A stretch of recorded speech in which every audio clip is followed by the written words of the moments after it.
Dr. Tanmesh Kumar Sahu. I am consultant NICU in charge at Medicover Hospital and I am a lactation consultant as well.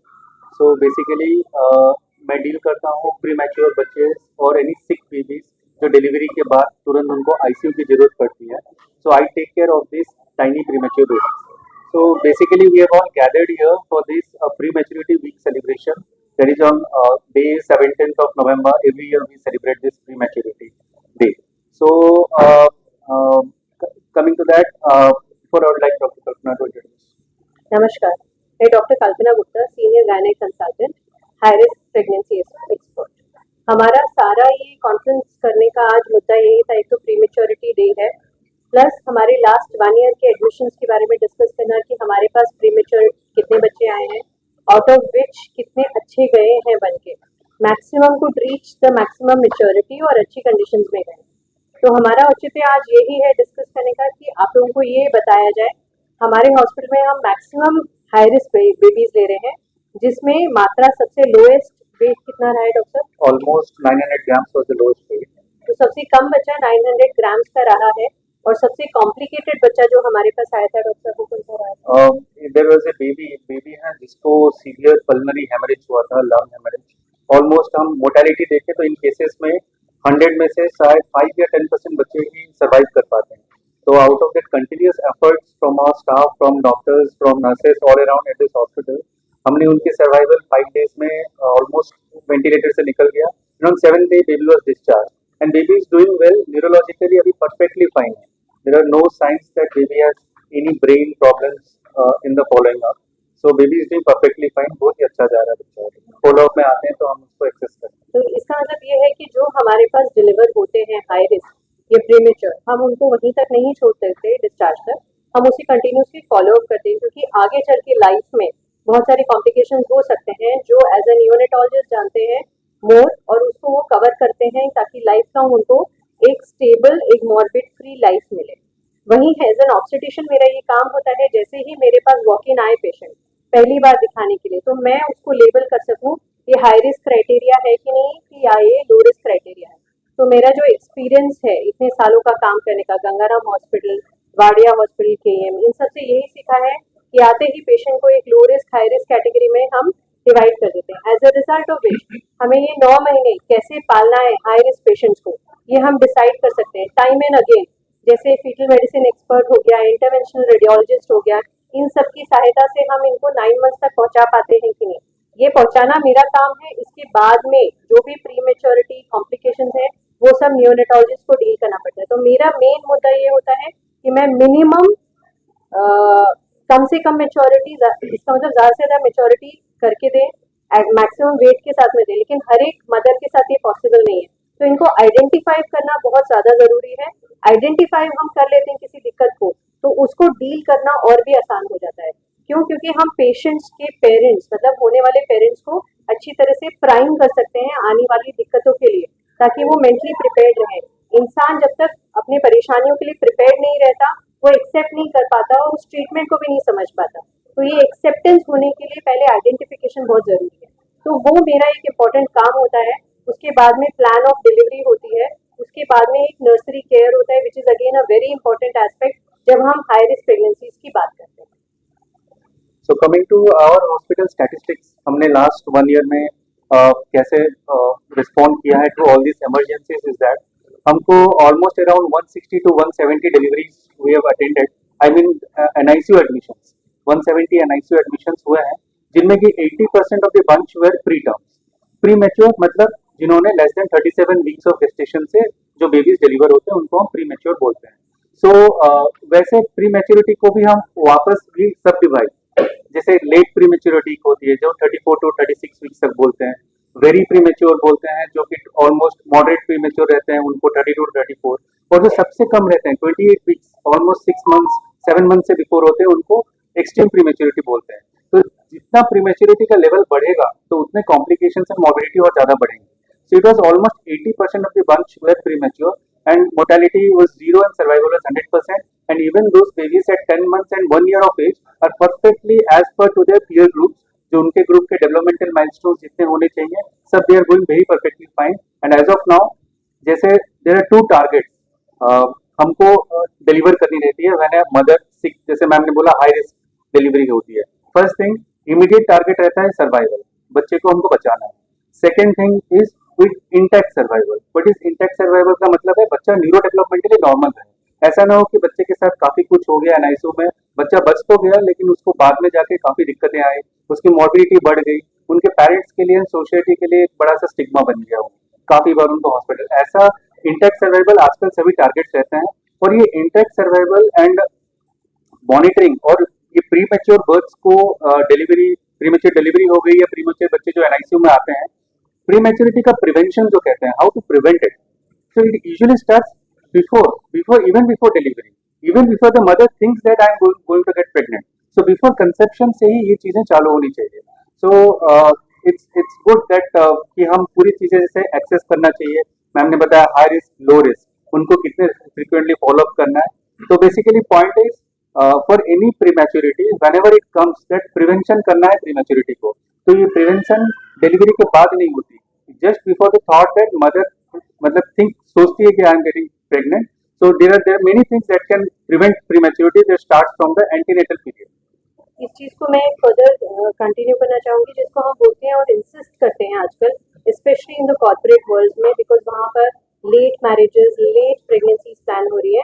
इसको pre conceptional counselling कहते हैं।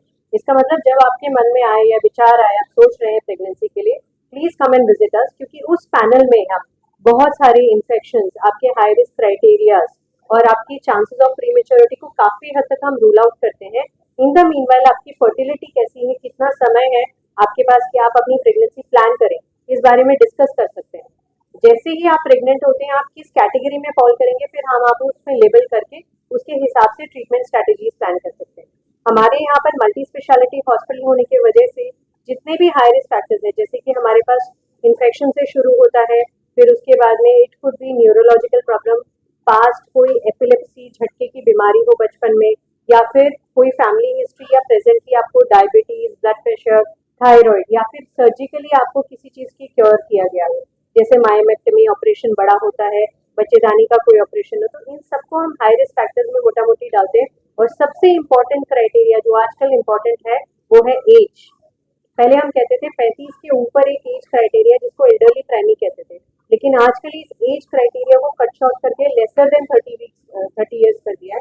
30 से कम की उम्र में pregnant होना, 30 से ऊपर की एज में प्रेग्नेंट होना, ये सारे क्राइटेरिया को मिक्स करके हमें उनको हाई रिस्क में डाल के उसको एक फॉर्मुलेटेड प्लान में चलना पड़ता है। As a result of which life of a neonatologist becomes easy, क्योंकि उन्हें उस बच्चे को मैनेज करना पहले से ही समझ में आ जाता है।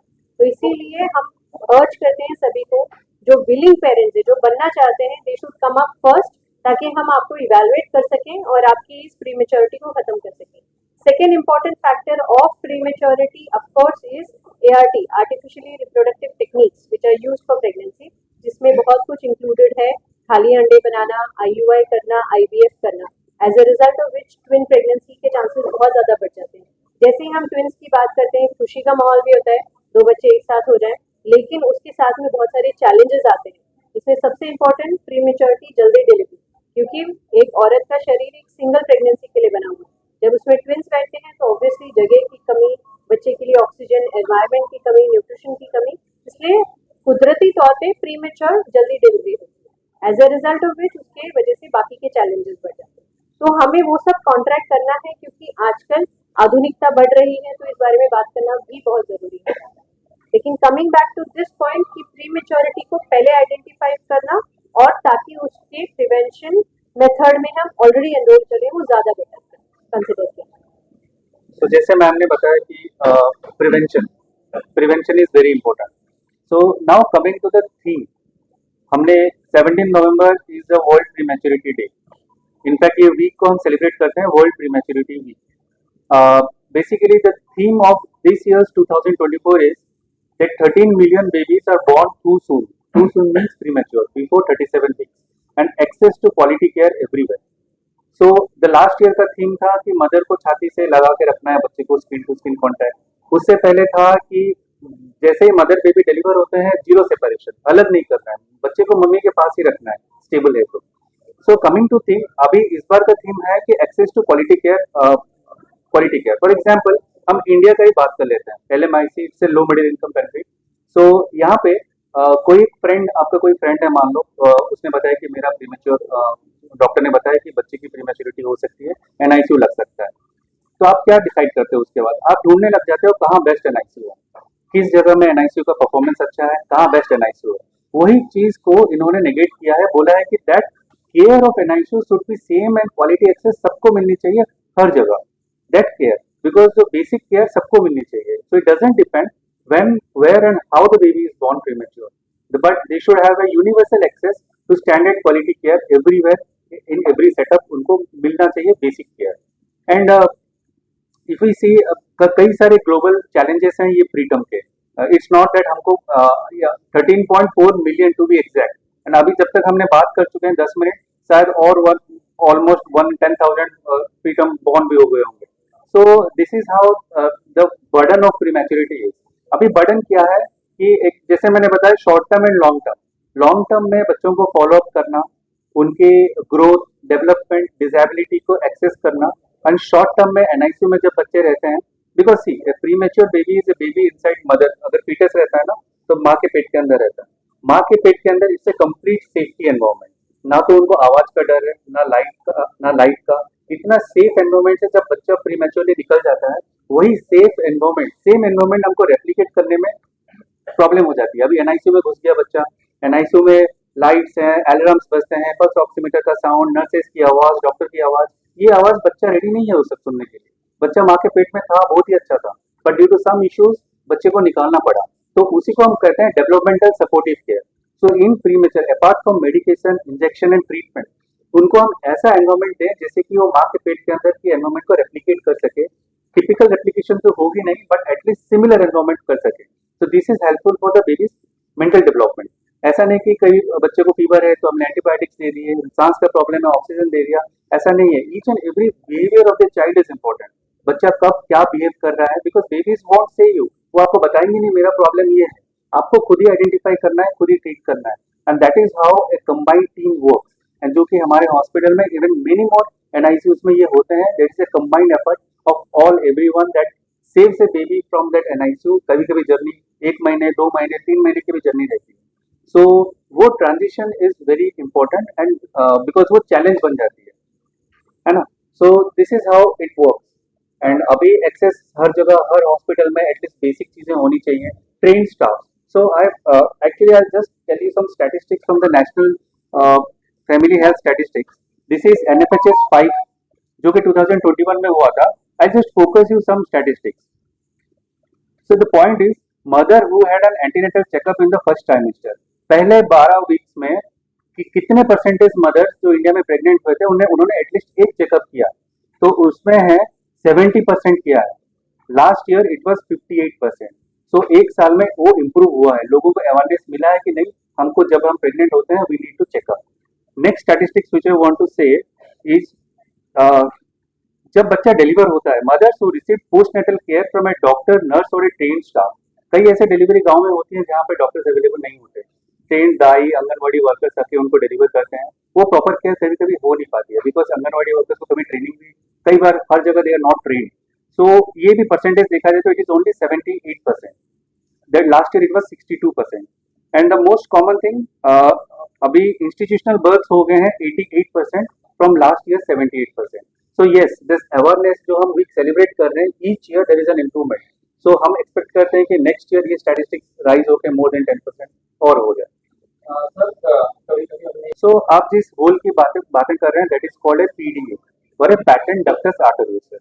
ये होल जनरली क्या होती है, जैसे अपना हार्ट का चैम्बर है, हार्ट को ब्लड आती है लोअर सिस्टम से, वो हार्ट पंप करती है ब्लड को टुवर्ड्स होल ऑर्गन को पंप करती है। तो वो एक छेद है, वो कनेक्शन है अपना दिल का कनेक्शन फ्रॉम द सिस्टमिक, जहाँ से ब्लड सर्कुलेशन जा रहा है लोअर बॉडी को, और वहां से लंग्स पर कनेक्शन है, तो उसको PDA कहा जाता है। जनरली वो हर बच्चे में होती है जब बच्चा पेट में होता है। जैसे बच्चा मैच्योर हो जाता है, आफ्टर ए डे और 2 ऑटोमेटिक क्लोज हो जाती है। लेकिन मान लो जैसे आपने बताया 6 मंथ्स का बेबी है, तो उसमें एक बार वो माँ के पेट से डिलीवर हो गया तो उसके चांसेस ऑफ क्लोजर ऑलमोस्ट 10% रहती है। 90% केसेस में क्लोजर नहीं होती है। एंड टू ट्रीट और नॉट टू ट्रीट, वो जो आपने बताया, दैट्स अ कंट्रोवर्शियल टॉपिक। कई कई फिजिशियंस इससे ट्रायल हर जगह चल रहे हैं, उसको ट्रीट करना है या नहीं करना है। अभी आप ट्रीट किससे करते हैं? हम पैरासिटामोल से ट्रीट करते हैं या ibuprofen. Generally these are NSAID group of drugs जो कि किडनी को डैमेज कर सकती है। सो अभी ये चीज है कि बच्चे का हम सोच जानते हैं कि ये क्लोज हो जाएगी शायद 1 वीक में या शायद 1 मंथ में, लेकिन अगर क्लोज नहीं होती है तो वो कई सारे प्रॉब्लम्स करेंगे बच्चे में, जैसे हार्ट फेलियर भी तक करा सकती है। अगर हार्ट फेलियर की नौबत आ रही है तो उसको डेफिनेटली क्लोज करना है। रही बात अब सर्जिकल टीम बता रहे हैं, कई बार ऐसा होता है कि मेडिसिन का ट्रीटमेंट 2 बार तो 5-5 दिन या 10 दिन देने के बाद भी बंद नहीं होता, तो अराउंड 1 मंथ तक कभी कभी उसको सर्जन भी करना पड़ता है। अगर that is causing problem to the baby, problem क्या करेगी? बेबी का वजन नहीं बढ़ेगा, बेबी को आप फीड दे रहे हैं, वजन नहीं बढ़ेगा और ऑक्सीजन से बच्चा निकल ही नहीं पा रहा है। 1 महीने तक बच्चा 1.5 महीने तक ऑक्सीजन से है, तो एक बार सर्जरी हो जाती है तो उसके बाद इमीडिएटली देखिएगा 3-4 दिन के अंदर बच्चा ऑक्सीजन से निकल जाएगा। बट अभी भी है कि जैसे 6 महीने का बच्चा आपने बताया तो उसको ट्रीट करना है। अगर बच्चे 32-34 वीक्स है तो we still have the time कि हम वेट कर सकें, will see for any severe condition. तो अगर बच्चा स्टेबल है उसमें तो ट्रीट करने की जरूरत नहीं, ऑटोमेटिक हो जाएगी। अगर जैसे हम बोलते हैं कि मदर हाई रिस्क है, अब हाई रिस्क क्या होता है? अगर औरत को सीवियर ब्लड प्रेशर, प्री इक्लेम्शिया जिसको हम कहते हैं, एक ऐसा ब्लड प्रेशर जिसमें एक दवा पे नहीं कई बार 2 दवाइयाँ लगती हैं, उसके साथ में कई बार झटके भी आ जाते हैं। दूसरा डायबिटीज, अगर ऐसी कंडीशन होती है तो कई बार डिलीवरी के बाद में भी माँ को ये कंडीशन कंटिन्यू हो सकती है या फिर 45 या 50 की उम्र के बाद में ये आ सकती है। These are the signs and symptoms कि माँ को ये सब चीज़ें 50-45 की एज में आ सकती है। तो हमारा ये काम होता है मदर को अवेयर कराना कि आप 45 के बाद में अपना रूटीन चेकअप जरूर कराइए, स्पेशली अगर आपकी कोई हिडन फैमिली हिस्ट्री है। अगर फैमिली हिस्ट्री में रनिंग है डायबिटीज, आपको प्रेगनेंसी में डायबिटीज आए जिसको हम जेस्टेशनल डायबिटीज या जेस्टेशनल हाइपरटेंशन बोलते हैं, तो ये दर्शाता है कि आपके शरीर में ये चीजें आने का खतरा है। तो इसलिए 45 के बाद में आप इन चीजों की जानकारी लेंगे, चेकअप कराएंगे और रूटीन फॉलो अप लेंगे। मैडम जी पहला जब पेशेंट रजिस्टर होती है तो हमारे पास लैक्टेशन एक्सपर्ट्स भी है, हमारे पास हमने पैकेजेस बनाए हुए हैं जिसमें हम उनको काउंसलिंग करते हैं। आजकल counsellors are very very important, वो इसलिए ताकि डिलीवरी के बाद में उनको पोस्टमार्टम डिप्रेशन जो आपने कहा या फिर पोस्टमार्टम साइकोसिस से हम प्रिवेंट कर सकें। और ये प्रॉब्लम्स पहले कम आती थी, अभी क्यों ज्यादा आती है? क्योंकि न्यूक्लियर फैमिलीज हो गई, पहले कंबाइंड फैमिलीज हुआ करती थी जिसमें एक की डिलीवरी हुई, उससे पहले जेठानी की 6 महीने पहले डिलीवरी हुई, या सासू माँ जिसकी एज में बहुत डिफरेंस नहीं, 20 साल बड़ी है, तो एक दूसरे का ख्याल रख पाते थे, एक दूसरे को काउंसलर भी बन जाते थे। लेकिन आजकल न्यूक्लियर फैमिली के डिस्ट्रीब्यूशन से हमने देखा है ये चीजें बढ़ती जा रही, इसलिए हम लोग अपने एंटीनेटल पैकेजेस में काउंसलर को जरूर इंक्लूड करते हैं। वो काउंसलिंग सेशंस रखते हैं 5th month 7th month, depending अगर उसकी कोई हाई रिस्क प्रेगनेंसी है तो ज्यादा काउंसलिंग की जरूरत है, नहीं तो मिनिमम 2 पैकेजेस उस पैकेजेस में होते हैं, 2 काउंसलिंग सेशंस हो ताकि उनको डिलीवरी के बाद के चैलेंजेस समझ में आए।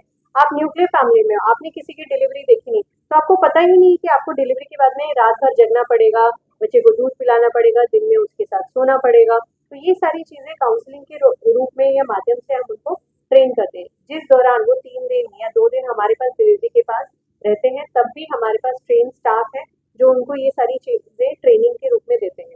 फिर हम फॉलोअप सेशंस के लिए भी उनको बुलाते हैं, उसमें पेशेंट की मनोस्थिति या भावना के हिसाब से हम डिसाइड करते हैं कि उनको फ्यूचर आगे काउंसलिंग की जरूरत है और they have coped up well. लेकिन सबसे इम्पोर्टेंट ये है, हम एज अ कपल, हस्बैंड और वाइफ दोनों को इस चीज की काउंसलिंग करते हैं कि आपको ये थोड़ा भी सिम्टम्स लगे, जिसका मतलब है आपको लगे आपके शरीर में सुस्ती बहुत ज्यादा है, आपको एक्सेसिव नींद आ रही है, बच्चे को दूध पिलाने का मन नहीं कर रहा है, आपको लगता है आपका बच्चा कोई दूसरा ले जाए, हालांकि सभी को थोड़े मोमेंट्स के लिए लगता है, पूरा दिन ये फील होना, आपको बच्चे की शक्ल देखना बिल्कुल पसंद नहीं, ये थोड़े बहुत सिम्टम्स है जो दिखाते हैं या दर्शाते हैं कि आप डिप्रेशन में जा रहे हैं।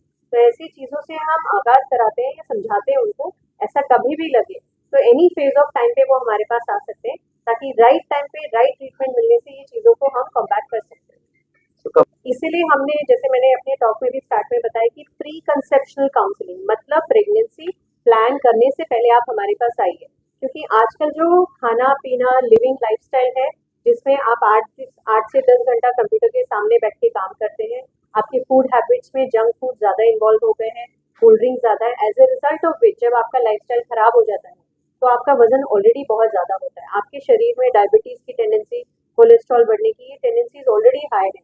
तो हम इनको चेक करके पहले आपका लाइफस्टाइल बेटर करके आपकी वेट को नॉर्मलाइज करके फिर आपको प्रेग्नेंट होने के लिए बोलते हैं। ताकि आपकी क्षमता जो शरीर में डायबिटीज बनने की है वो कम हो जाए लाइफस्टाइल की गलतियों की वजह से। अगर आपका जेनेटिक मेकअप ऐसा है कि आपके शरीर खानदान में डायबिटीज बहुत रूलिंग है, तो आप अगर पतले और थिन रहेंगे तो भी आपको डायबिटीज होने की चांसेस है। बट उसको रिकॉग्नाइज करना, पकड़ना राइट टाइम पे और राइट ट्रीटमेंट देना ये बहुत जरूरी माना गया। अगर ऐसा करते हैं तो बहुत सारे पेशेंट्स आजकल, पहले तो हम डायबिटिक मरीजों को बहुत मेच्योर या टर्म तक नहीं ले जा पाते थे, लेकिन आजकल हम देख रहे हैं कि हम टर्म प्रेगनेंसीज पे ले जा पा रहे हैं क्योंकि ये बहुत वेल कंट्रोल्ड डायबिटीज की मोडालिटी में चल रहे हैं। तो awareness is the main thing. कुदरत ने एक नाधा मतलब आधारित की है कि best time of pregnancy, best time of delivery. तो ये बेस्ट क्यों बोला जाता है? क्योंकि आपका शरीर उससे लड़ने के लिए तैयार है। मैं ये नहीं बोलती कि 40s के बाद में आप प्रेगनेंसी प्लान नहीं कर सकते, लेकिन 40s के बाद में प्रेगनेंसी रिलेटेड जो इश्यूज हैं वो बढ़ जाते हैं as compare to abnormal children. सबसे इम्पोर्टेंट IUGR मीन्स क्षमता में कम बच्चे, वजन में कम बच्चे और प्री मेच्योरिटी के चांसेस बढ़ जाते हैं। तो 40 के बाद प्रेगनेंसी प्लान करने के वक्त हम बहुत अच्छी काउंसलिंग करते हैं कपल्स को। अगर फर्स्ट टाइम प्रेग्नेंट है ऑब्वियसली तो दे हैव टू कंटिन्यू, जो भी कॉम्प्लिकेशन है उनको नजरअंदाज ना करते हुए कंटिन्यू करना पड़ता है, लेकिन उसको कम बैक करना हमारा काम है। लेकिन अगर उनकी ये थर्ड प्रेगनेंसीज है, अगर वो अवॉइड करना चाहे, सेकेंड प्रेगनेंसीज है तो कैलकुलेटेड रिस्क लेना चाहे, अगर आर्टिफिशियल रिप्रोडक्टिव टेक्निक से प्रेगनेंसी है तो उसके रिलेटेड कॉम्प्लिकेशन समझाने जरूरी है। तो कोई भी आज की डेट में एटलीस्ट इंडियन सेटअप में 40+ प्रेगनेंसीज, अनलेस कोई डिफिकल्ट प्रेगनेंसीज हैं उनको हम कम देखते हैं। नॉर्मली नेचुरली बाय 35-38 तक प्रेगनेंसीज फर्स्ट तो हो ही रही है फिलहाल के नेचुरली जैसे कि अगर आप प्लान कर रहे हो प्रेगनेंसी तभी हमारे पास आइए, वो बेस्ट टाइम है ताकि आप सुनने के लिए भी ओपन हो, एक्सेप्ट करने के लिए भी ओपन है। अगर कोई 100 किलो की औरत मेरे पास प्रेग्नेंट होकर आ जाती है, मैं उसको वेट लॉस नहीं बोल सकती क्योंकि 16 किलो वजन तो उसका बढ़ना ही है, प्लस उसको रेस्ट्रिक्ट कर सकते हैं, बस वजन का लिमिटेशन कर सकते हैं। इसलिए जब आप पहले आते हैं हमारे पास तो बहुत सारी चीज़ों को हम नॉर्मलाइज करके आपकी प्रेगनेंसी प्लान कर सकते हैं ताकि आज का दिन जो प्रीमेच्योरिटी डे है इस तक आप ना पहुंचे।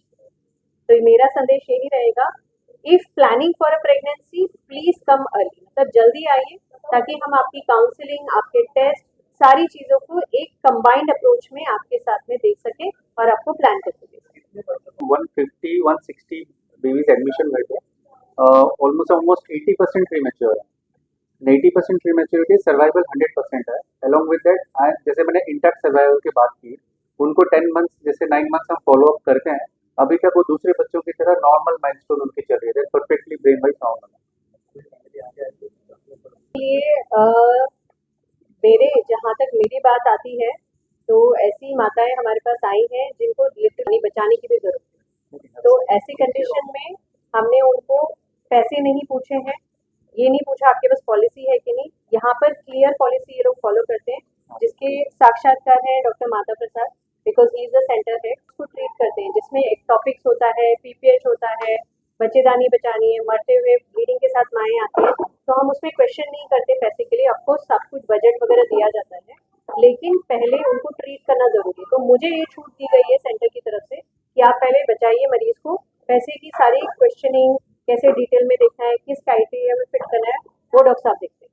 बताया कि लगभग 170 से 200 पेशेंट यहाँ पर एडमिट हुए हैं, इसमें से 80% का प्रीमेच्योरिटी यहाँ पर ट्रीट हुआ है।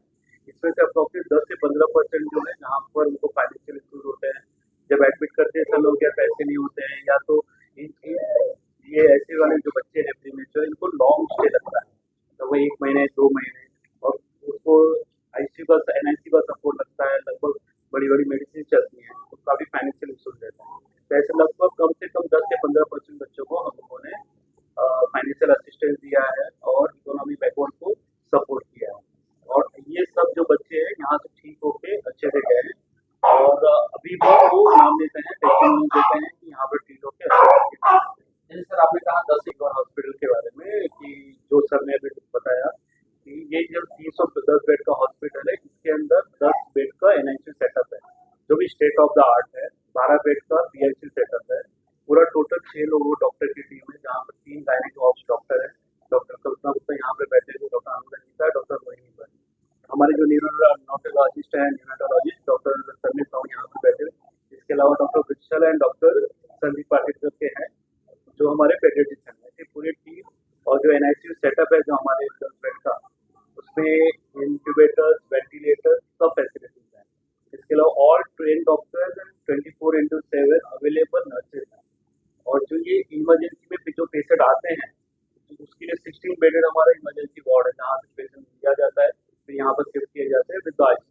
put in the ventilator पे ये अभी जो पेशेंट यहाँ पर आ रहे हैं और जो मैंने बताया 10 से 15%, ये जो फैसिलिटी है, जो डॉक्टर्स है, जो state of the art facility, ultra modern treatment, इससे मैं एक्सपेक्ट करता हूँ नंबर ऑफ पेशेंट बढ़े और जो बड़े पेशेंट उसकी हम जान बचाए और उसको अच्छी लाइफ जीने के लिए हम लोग यहाँ से ट्रीट करके भेजें। तो मैं एक्सपेक्ट की कि अगले अगले जो 1 साल आए उसमें ज़्यादा से ज़्यादा पेशेंट आए और ज़्यादा से ज़्यादा मैं मदद कर सकूँ। तो मेरा ऐसा है कि कम से कम 15% लोगों को हम लोग फाइनेंशियल सपोर्ट दें और हमारे पास ट्रस्ट है, फिटनेस न्यूज़ फंड से पैसे आते हैं जिससे कि हम लोग उससे कनेक्टेड हैं। तो इस तरीके से हमारा ज़्यादा से ज़्यादा पेशेंट ट्रीट करना, ज़्यादा से ज़्यादा पेशेंट लेना और इस एरिया को नवी मुंबई को ज़्यादा से ज़्यादा सपोर्ट करना मेरी प्रेशर देगा। जैसे आपने बताया वो केयरलेस फैमिली है, मतलब जिसको इट इज़ नॉट मतलब ऐसा नहीं बोल सकते केयरलेस फैमिली है, उनको नॉलेज कम होता है कि किस चीज़ को किस तरह कब जाके मिलना है। तो अगर जो एजुकेटेड है वो तो पहुंच जाता है गायनेकोलॉजिस्ट के पास बिफोर डिलीवरी, जो नहीं है उसके लिए हम लोग क्या ना लॉट्स ऑफ एक्टिविटी हम लोग करते हैं।